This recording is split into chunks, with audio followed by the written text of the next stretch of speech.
Welcome back to Matchday Live. Chelsea 2-0 winners in the Champions League in the company of Dan Abbey and, of course, Frank Leboeuf. Let's get our hashtag in straight away, which is professional tonight. That's the description we've gone for. Frank, is that fair? That's your description. I would say effective. Yeah. They did what they had to do, but after the first goal, they got a little bit sloppy, I would say. It's like, yeah, we done what they had to do, scoring the first goal, leading the match, and now we're gonna wait and see. I think nowadays, you know, the football is too clean in a way that you try to be perfect, where you lose a little bit of pace, you lose a bit of craziness, but that's the football we see everywhere. Barcelona started with that, Manchester City, we see that with Chelsea, with Paris Saint-Germain as well. But for me, it's too clean. And it's too, they try to make too perfect. Where I remember that game against Liverpool in the 2-2. You had the craziness. That's the game I like because it's the game from my days, you know, where you cannot expect anything because it can be crazy at a certain time. It was more physical. Again, it's too clean for me. But it's fine, you know, 2-0. They're going to go back there. They're going to win 1-0. Next round. Done. We've heard now, Dan. We know. 1-0 away from home would do us. I suppose the tie's not over. The door's not closed, but Chelsea have done a lot to push it ajar, should we say. We've done a lot tonight. We were in control for the whole match. I'm happy that we got it to 2-0 because so many times we scored the first goal and we kind of coast, give the opposition a bit of life. And today, at least we shut the door, 2-0. Hopefully, you know, in the return leg, there's no shocks. No early goals, you know, that give them any life. Hopefully, if we go there and get the first goal, they should be heartbroken.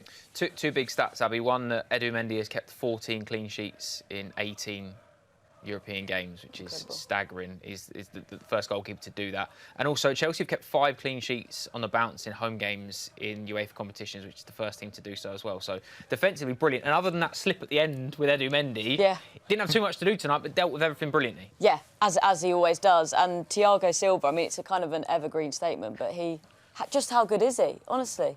Well, we've got a man beside us to tell us. I feel like we kind of talk about him every single week, but he was just phenomenal tonight, you know, reading the game, being defensively brilliant, and the whole back line were really strong performance. I had the chance to have my wife next to me today, and I said, well, look, 2 players, and I was explaining what Thiago Silva was guessing while he was running and defensively how he was working, and the anticipation that we talked about before the game.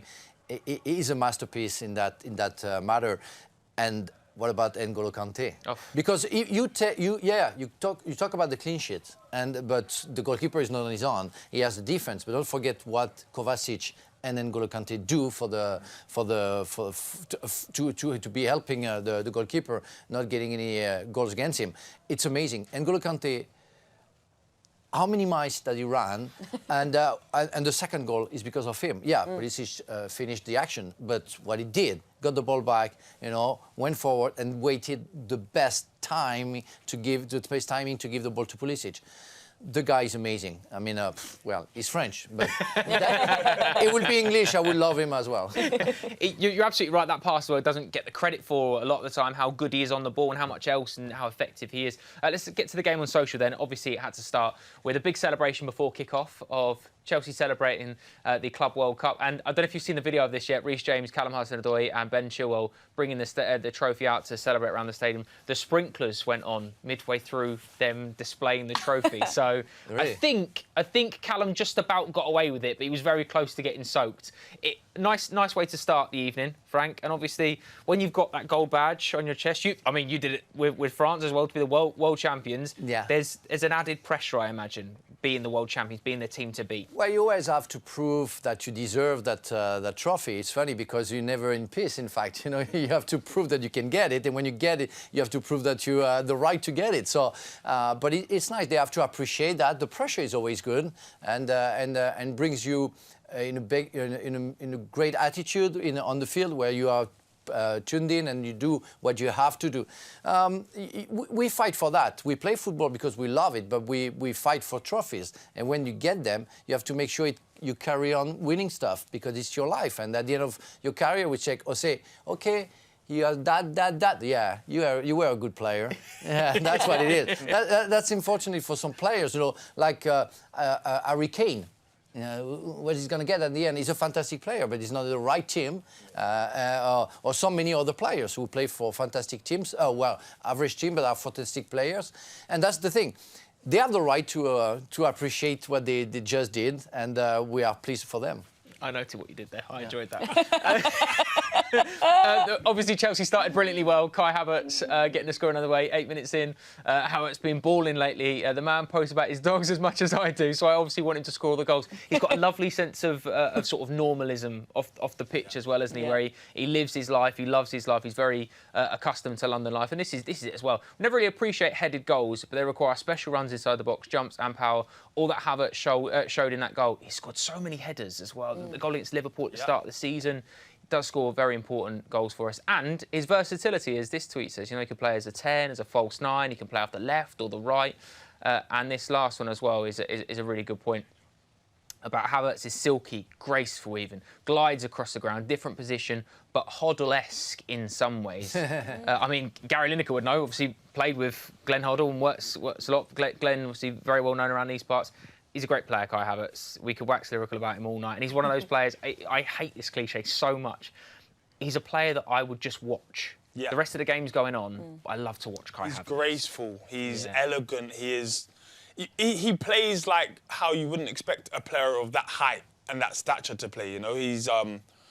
He's strangely quite physical as well. He's aggressive. He's tenacious in the tackle. Good first touch. Doesn't mind it in tight spaces. He's very smart. He's just cerebral. Like a quality player, but he's got a little bit of everything. And also could be very important at the weekend if the injuries to Hakim Ziyech, and we don't know how far Mason Mount is technically on the bench tonight, but we don't know how physically match fit he is. If you've got a player like Kai Havertz playing the way he is, it's a good place to be, Abby. Oh, absolutely. And he's a big game player, as we found out. He likes to score goals in very important games, and Sunday is it's a huge one. So, come on, Kai Havertz. He's definitely, him and Christian Pulisic have both, put their names in the hat to start the weekend, Frank. Good performances from both of them tonight. Yeah, definitely. I'm always, I would say that I'm very critical towards the two of them because I always think that they can do more. And Kai Havertz made me think of Torre-André Flo in a way when I told you that I was always on his back, to make sure that he will give more. And because that they're so much talented that you expect more from them. That's funny because they give a lot already. I love the way Pulisic attacked today, but the best thing that I've seen is him running behind Sanchez and tackling him after an hour. And they say, OK, that's also part of your job. And I love that, the function and the over the function. And I love that, doing that. And Kai Havertz, I was disappointed last season until the Champions League final, I have to say the truth. But he became a very important player. We know that we can count on him, that he can be crucial at some point, and that is the player we needed at front. Nevertheless, I still think that all the players at front have to do better. That's the weakness of the Chelsea Football Club right now. We can count on the defense. We talked about that. They're very strong. In the middle of the park, you can have Jorginho, Kovacic, N'Golo Kanté, or Loftus-Cheek. It's efficient. At front, I have to say that I'm expecting more from them, and hopefully we're going to get that very soon, and we'll be absolutely complete. I'm definitely getting visions of being in training with Frank as a centre-forward as well.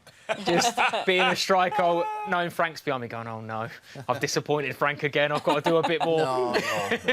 No, but I'm a perfectionist, so you always want more because you love the player and you know they're capable of that. It would be an average player, I would say, OK, that's fine. But when you know the talent, you have to expect more. Oh, you can see the love coming from you, Frank, in terms of the passion and wanting. Absolutely right. A player that leads by example on the pitch as well for us, Thiago Silva. It makes it so easy to forget he's 37. I mean, he really does. We mention this all the time. I'm certain he goes down in age instead of aging up. He's phenomenal, isn't he? I still laugh at them people who doubted the sign of Thiago Silva because of his age. The man is a monster and still one of the best defenders in the world at 37. And this one as well, Thiago Silva is 37 going on 20. Great point, really good point. He's fantastic, isn't he? And and this one here as well. I think we've got one more, which I think there's plenty of talk of Thiago Silva, not just his age, but the way that he reads the game as well. Such a classy defender, never looks like he has to exert himself, but always in the right place at the right time. There's a little bit of that, and I wonder if maybe, Frank, because I know that you played in a back three when you were at Marseille, and obviously you played in a four at Chelsea quite a lot of the time. How much how much do you need to change the way you approach a game when you're playing a back three or a back four? Because it feels like Thiago Silva can do both, but some players it feels like favours a back three a little bit more or favours a back four. I think a back four is more complicated at this age because the thing is you have to cover, but you also you have to mark. When you play a three at the back, he plays in the middle. He plays like a sweeper, and with his intelligence and his anticipation, it makes the game easier when you watch him. Yeah, you can play when you're younger, you can play at four at the back because you can share the marking, but also the covering during the game. When you play a three at the back and you are aged, it's easier because you let Rudiger, for example, in that matter, and Christiansen marking and running on the side, and you take care of the depth, but also just in front of you what's going on. We saw him anticipating and getting the ball, and you may, well, the guy is only 20. Well, because he's clever. He makes everybody think and he knows exactly when to rest and when to attack. It's funny, at the end of my career when I was playing for Marseille, I was running at, I would say, 10 yards or 20 yards in average, the same amount of kilometers per game. That was crazy, because every time you had I had my sheet, I was looking at it. So, wow, I ran the same time last week, and it was the same. That's called experience. That's it, Dan, and you can't buy experience, you know. You look at the player, he makes the players around him look better. We speak about Trevor Chalobah, how much he's come on this season. Andreas Christensen as well looks fantastic alongside him, and I think you can see how players have developed because of what Thiago Silva gives them. He's the perfect role model, you know. He obviously lives the life. His decision-making is just exceptional. He can immediately judge where the danger is or where the immediate danger is. There's so many times where defenders, you know, get sucked towards their own goal, but he just has a look. He's just like, nope, that's getting dragged back. He did it numerous times in this match, you know, and it makes it look like the other team isn't even creating anything. When they are, it's just that they've just got a colossal centre-back to have to try and get past. He's ridiculous. You know, I just checked that out. On the second goal, he doesn't go to celebrate with the other players. Him and I think Rudiger stayed at the back because he knows that it's a waste of energy to go there. And when everybody comes back, he just look at one player, N'Golo Kanté, and he say, that's for you.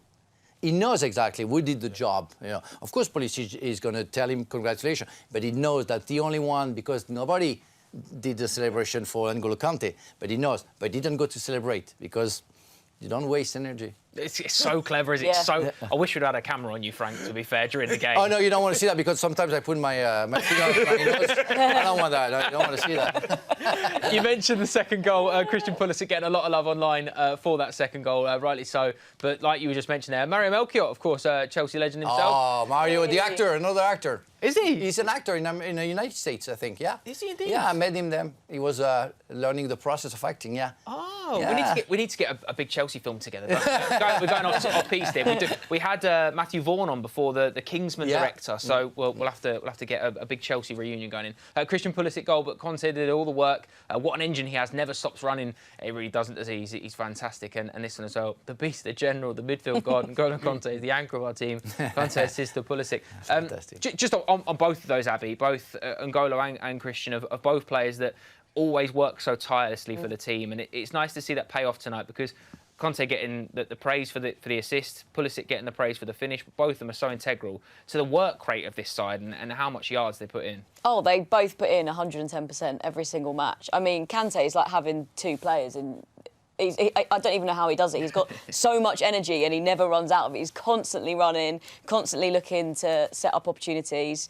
And the way he dragged the defenders away, played the ball just at the right time for Pulisic to knock it in. So happy for Pulisic to actually get the goal tonight because he put in the work and he really, really deserved it. And you could hear from the roar of the crowd as well just how much people are rooting for those two players. Captain America. Captain America. Exactly.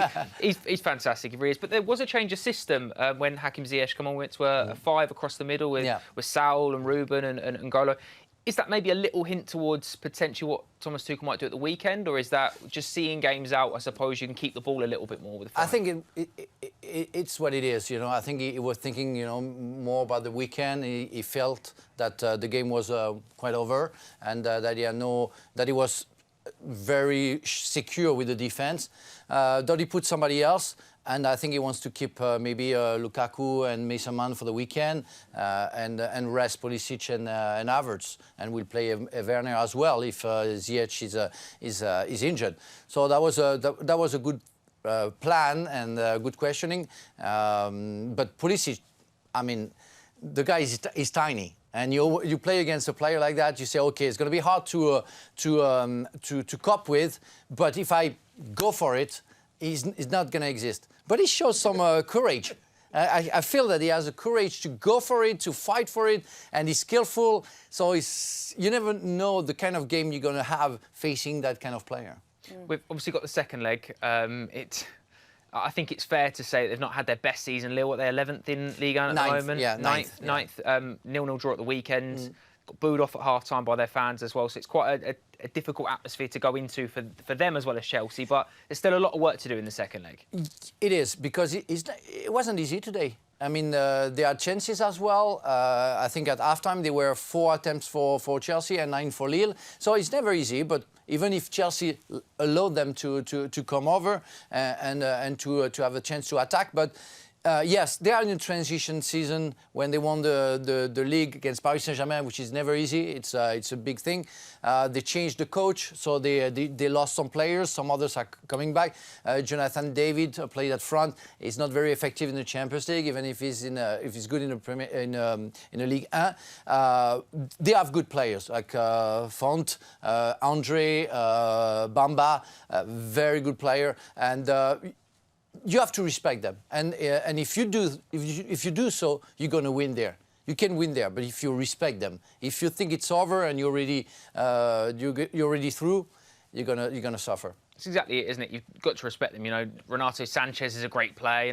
Like Frank's mentioned, all those players that have got ability, and you don't win the league by accident. It means you're the best team over 38 games. So they've got a lot still to come out of them, and they didn't start the Champions League group very well. I think they didn't win a group game to the third game, so they've got, I suppose they've got to grow into the tournament, and if it's one last push and they've got almost a free hit coming into it, they're going to be dangerous. Yeah, and it doesn't take long to lose a match. You can have a bad spell of 5 minutes and find yourself 2 or 3-0 down. So you have to go in, respecting your opponent. I think we'll be very professional, because Tuchel doesn't like that. He doesn't want anybody to disrespect the opposition. He wants to make sure that we do a proper job, and get out as efficiently, effectively, professionally as we can. So I don't expect any surprises in France, but you never know. You never know. Now attention switches to Sunday, Abby, Cup final, Wembley, Chelsea-Liverpool. What do you expect from that now? Because now we've seen tonight, I suppose beforehand we were all hoping for a win, no injuries. We've got the win, potentially a couple of knocks, a couple of injuries, and what are your feelings about it now?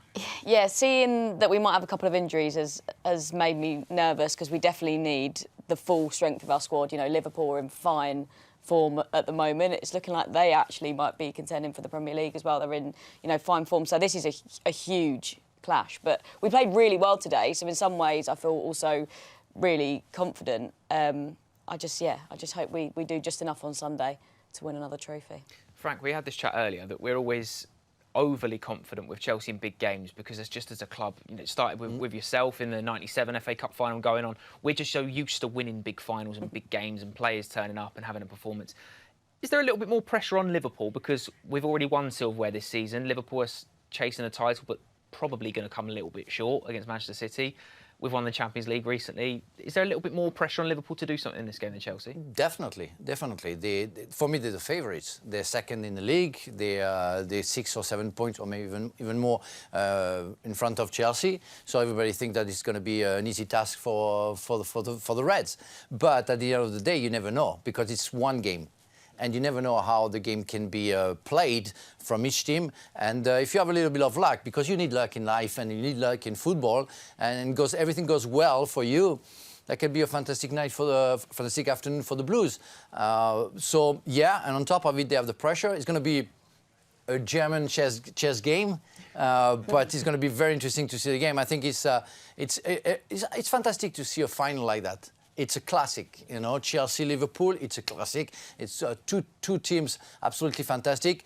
I'm really looking forward to seeing that game because it's going to be very interesting to see how Chelsea can cope with the second of the Premier League, because it can say a lot of Chelsea has to keep the third place at the minimum. Try to chase above, but don't be cut back by the others.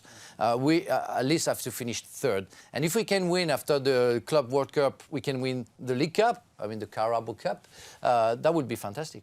You've obviously come up against Liverpool quite a lot in your Chelsea career as well. Do you have any sort of, when you go into a game against a big team like Liverpool, do you hold on to previous encounters against them? Well, you're always cautious on what you're going to say because you know you're going to be slapped back, you know, if it doesn't work well. But my best souvenir against Liverpool is the FA Cup quarter-final, I think, 4-2, when we were losing 2-0 at home, and we managed to come back because of the fantastic Mark Hughes. First memory. I always say this is my first ever match that I watched ever. And I work for ESPN and I work with Steve Nichols, sometimes with Steve McManaman, so we like to tease each other. But it's always a pleasure to play against a club like that because there is a history, but you want to change the history. And it's what Chelsea is doing for the past, or even almost 30 years, 25 years, I would say. And we became as big as Liverpool, as big as Manchester United, you know, as big as Arsenal. And we are managing to do better than them. So they have to feel the fear of us beating them. Absolutely right. Absolutely right. A busy week coming up on the fifth stand-up, of course, as we build up to Cup Final Sunday. Make sure you join us on Thursday evening on the fifth stand-up. Chelsea versus Blackpool in the FA Youth Cup quarter-final live. And then Friday, all eyes do switch to that final. Thomas Tuchel speaking to the press on Friday afternoon. And then Sunday, 3:15, make sure you join us for a very special Matchday Live for the Carabao Cup final against Liverpool. Abby, Dan, brilliant as always. Frank, thank you so much for your time. It's been an absolute honour and a privilege. Thank you very much. We'll work on the sheds, getting the picture up on the shed wall. Oh, that would be great. We'll have a word. We'll get a poll or something. We're on it. We're on it. Fantastic result for Chelsea this evening. Not one in the next round, but certainly 2-0 to take to France. Thank you very much for joining us. Enjoy the rest of your evening.